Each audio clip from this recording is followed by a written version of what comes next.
Welcome. In this documentary, let us take a delve into the fascinating diversity that exists within the Sikh musical tradition. Join us as we uncover the history and development of Gurmat Sangeet and the various ways music has been performed in the Sikh circle. In this documentary, we will look into the evolution of Kirtan, from its original swaroop in classical ragas to its evolution into modern ragi Kirtan, as well as the development of folk styles such as the Akhand Kirtani Jatha and Dharna singing. Furthermore, we will also have a look at the Dhadi tradition of ballad singing. Please sit back and enjoy. Vaheguru Ji Ka Khalsa, Vaheguru Ji Ki Fateh. Sikhi, Gurmat, or more commonly referred to today as Sikhism, is a spiritual movement that started in North India's Punjab region. The movement pioneered by Guru Nanak, the first Sikh Guru, emphasized on practicing spirituality whilst remaining within society. This practice was also known as Raj Yog, Raja Yoga. Accompanied by his companion Mardana, a hereditary musician from the Marasi caste, Guru Nanak would travel across India and beyond singing hymns of the divine called Shabad. Together they laid the foundation of Gurmat Sangeet, the Sikh musical tradition, an unbroken yet visibly evolved lineage of devotional music. Kirtan, the practice of devotional singing, is not unique to the Sikhs. It also plays an important role in various Prema Bhakti movements that predate the manifestation of Guru Nanak. However, what differentiates the Guru's Kirtan from these earlier Kirtan was the content being sung. The Guru's Kirtan, known as Gurbani Kirtan or Shabad Kirtan, focused on the Bani of the Gurus and various Bhagats whose compositions were collated and presented in the Ad Shri Guru Granth Sahib Ji. The Bani or Shabad plays a central theme in Sikh philosophy and metaphysics. Gurbani serves to instruct and transform the listener's mind to be self-conscious of the divinity that exists within and aims to transform the self-ego experience to that of transcendence and annihilation. Another aspect that made Gurbani Sangeet stand out was the use of classical raag. The majority of the ragas used in Gurbani originated from the North Indian Hindustani system, but a few South Indian variations were also used. These variant ragas of South Indian origins had the word Dakkani ascribed to the rag, from the word Dakkan referring to the southern parts of India.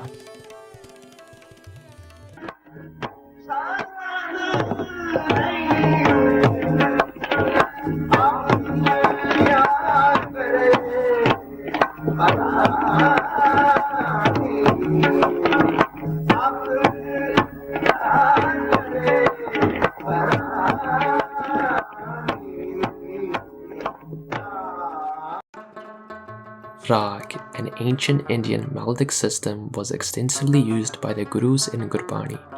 An interesting part of Indian classical music, the raag refers to a melodic framework with the foundation being the aroha, so the ascending keys, and the avroha, the descending keys. The format by which a raag is contained aims to create a particular mood and is coupled with a preferred time of the day. Alayya Bilawal, for example, produces a happy tone, whereas Lalit emanates a sad tune. The moods and attitudes of the rags were incorporated by the Gurus to fit compositions. Malhar, for example, the rag associated with the monsoon rain, contains the famous composition Savan Aya He Sakhi Jalhar Barsanhar. The rag of Basant or spring has a rejuvenating energy to it. As a result, Guru Arjan Dev Ji, the fifth Guru, composed the energetic Basant Ki Var, using the qualities associated with spring as a figure of speech to represent the rejuvenating experience of the divine, Hari, who manifests itself as the three modes of Maya, that is, the creator, sustainer, and destroyer. Another interesting thing to note is that Ad Shri Guru Granth Sahib Ji is not divided by chapters but rather by raag, as the metric of division from one raag to the next. Guru Granth Sahib Ji contains a total of 60 rags. 31 of which are Mishrat rags, or a combination of two rags split by ascending and descending order to produce a new rag. The instruments involved in the pre-colonial Sikh Kirtan Parampara were largely composed of string instruments, with the exception of percussion instruments, such as the jori, the bakavaj, and the mardang. The jori has been claimed within the Singh Sabha literature from the 19th and early 20th century to have originated from the Darbar of Guru Arjan Dev Ji, the 5th Guru. However, these are speculative claims at best, with the story bearing an uncanny resemblance to Amir Khusro's splitting of the bakavaj to create the tabla. Furthermore, there are no mentions of the jori within Gurbani, despite numerous mentions of the mardang and other instruments. Other instruments claimed to have been created by the Sikh Gurus include the saranda, the taos, and the dilruba. The saranda has been attributed to Guru Arjan Dev Ji, whereas the taos, meaning peacock in Persian, is believed to have originated from the reign of Guru Hargobind Sahib Ji. The dilruba, meaning heart stealer, for its soft higher pitched tone, is attributed to the 10th Guru, Guru Gobind Singh Ji. Another invention of the Guru, and unique to Gurmat Sangeet, is the development of the partal.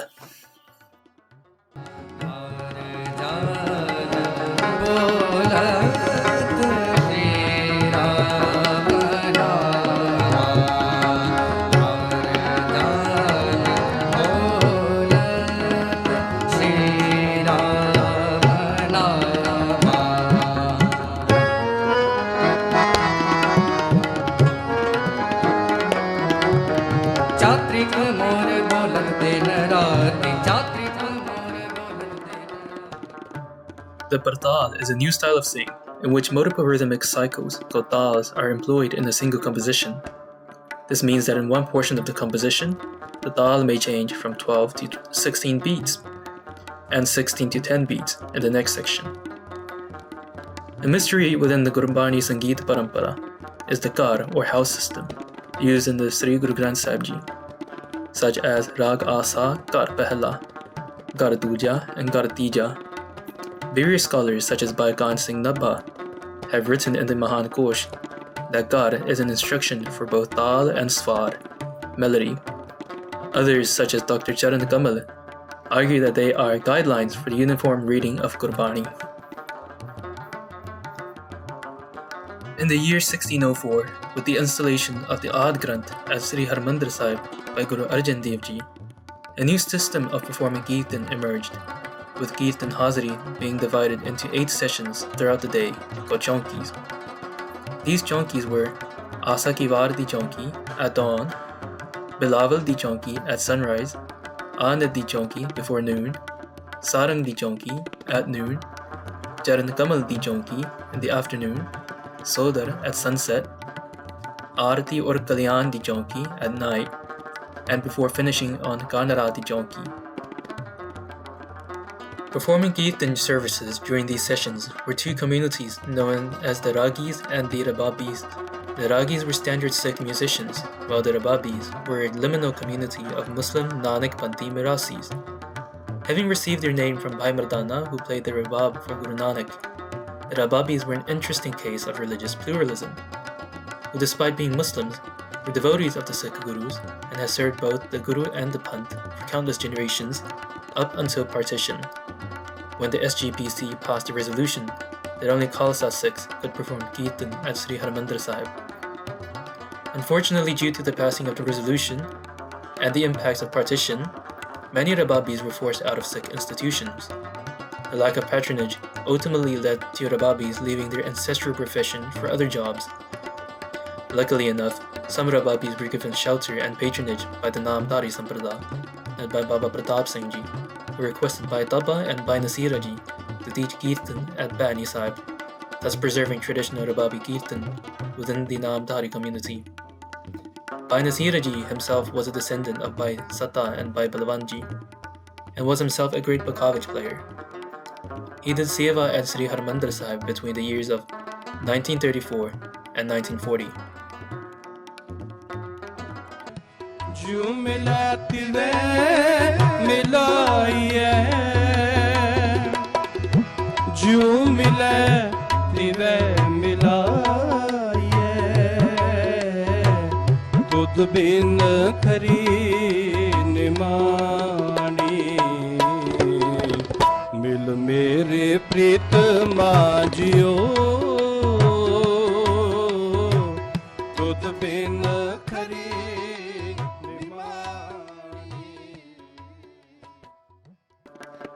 Modern ragi kirtan.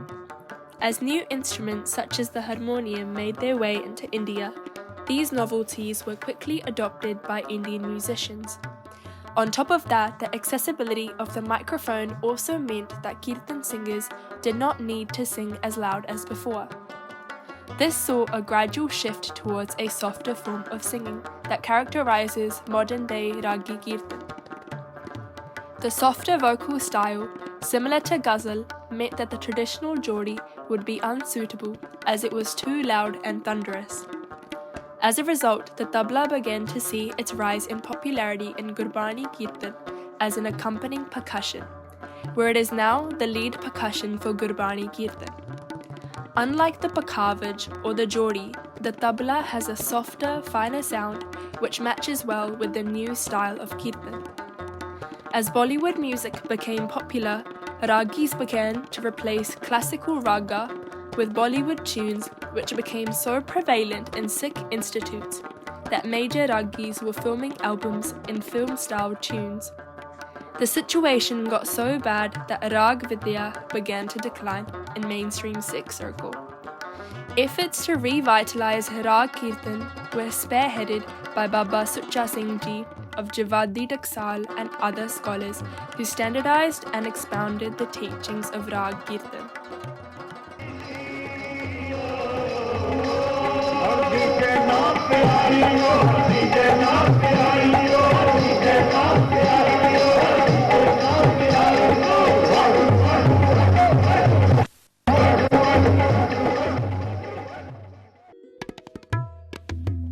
AKJ Kirtan. The Akhand Kirtani Jatha, commonly referred to as the AKJ, was a Jatha started by Bhai Ranveer Singh Ji of Narangwal. Originally called the Nirban Kirtani Jatha, the group is best known for their high energy, loud call and response style kirtan that lasts overnight, known as Ran Sabai Samagams. The AKJ put a strong emphasis on kirtan and have developed a unique style composed of mostly simple tunes with powerful Vaheguru jap during the kirtan. Unlike other forms of doing kirtan, the AKJs sit on the floor together with the bulk of the jatha behind the kirtani forming a single body. The AKJ style is unique as it involves the Sangat to sing along with the Kirtani, resulting in a communal experience that is akin to a Qawwali Sama or even respectfully a rock and roll event. The loud call and response Kirtan has proven itself to be an effective way to spike emotions and love for Kirtan, often driving the participants into a state of must divine intoxication. This process is largely due to the surge in serotonin and dopamine within the brain, which causes the sensation of bliss when sung in a communal setting. The AKJ has also developed a unique way of playing the tabla.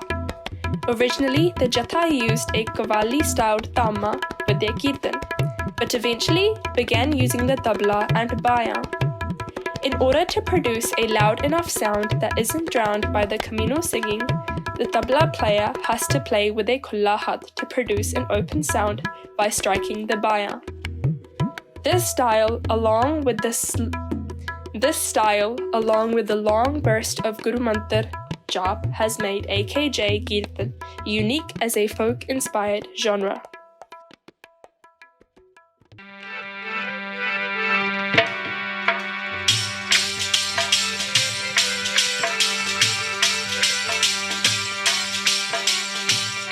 Another folk-style kirtan that is particularly popular with the Dera Sant movement across Punjab is Dharna kirtan. This was a form of singing that has said to have been developed by Sant Baba Atar Singh Ji Mastuana Wale, but has spread and is now inseparable from Nanaksar and Rara Sahib lineages. The style uses simple repetitive tunes popular with the masses, drawing large crowds into the samagams. Unlike other styles of Kirtan, Dharna was also developed as a method of prachar, where the sant or the lead singer would sing for a while and then pause to preach. More than just Gurbani, Dharna singers often infuse praises of the Guru and kavitas into their Kirtan.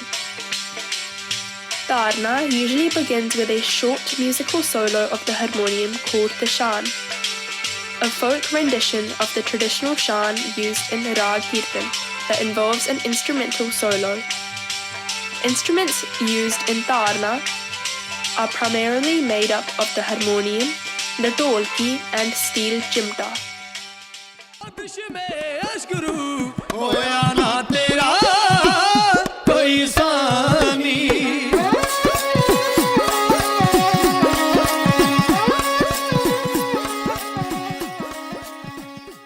The Dhadi Jatha is a ballad singing group composed of usually 3 to 5 individuals with one lead singer, one sarangi player and dud players.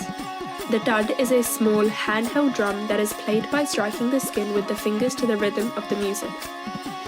The drums can be tightened by pressing down the chords that stretch the drum skin. The resulting sound is a bubbly noise.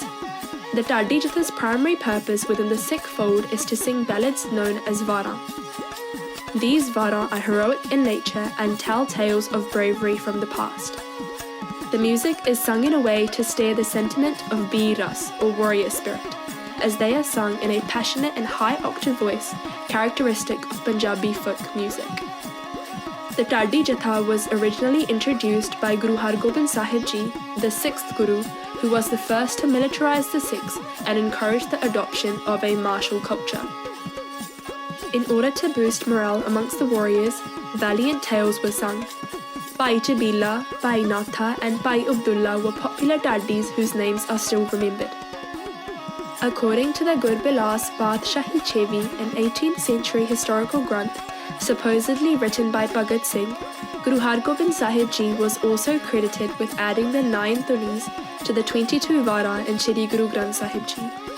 These thunis were old folk tunes of heroic characters, yet despite the claim from the Gurbilas Granth, most scholars including Bhai Jodh Singh Ji and Professor Teja Singh Ji agree that the thunis were added into Gurbani by the 5th Guru and have been recorded by Bhai Gurdas Ji, the scribe. Some of the popular thunis in Gurbani are Tunde Asraje ki thuni in Asa di Var, Musse ki Var ki thuni in Kannade ki Var, Lala Bahlima ki thuni in Vadhans ki Var, Sikandar Ibrahim ki Var ki thuni in Gujri ki Var and many more. Despite the backstories of these tales not being mentioned in Shri Guru Granth Sahib Ji, the Mahan Kosh written by Khan Singh Dabba has detailed the stories of each thuni. As we conclude this documentary, we would like to thank all the Sangat who has supported the growth of this channel. We would like to thank Kirtan Fi and Nath Charitable Trust for allowing us to use their video and audio in this documentary. To not miss a video, make sure you have subscribed and do not forget to turn on your notifications for future videos. Vaheguru Ji Ka Khalsa, Vaheguru Ji Ki Fateh.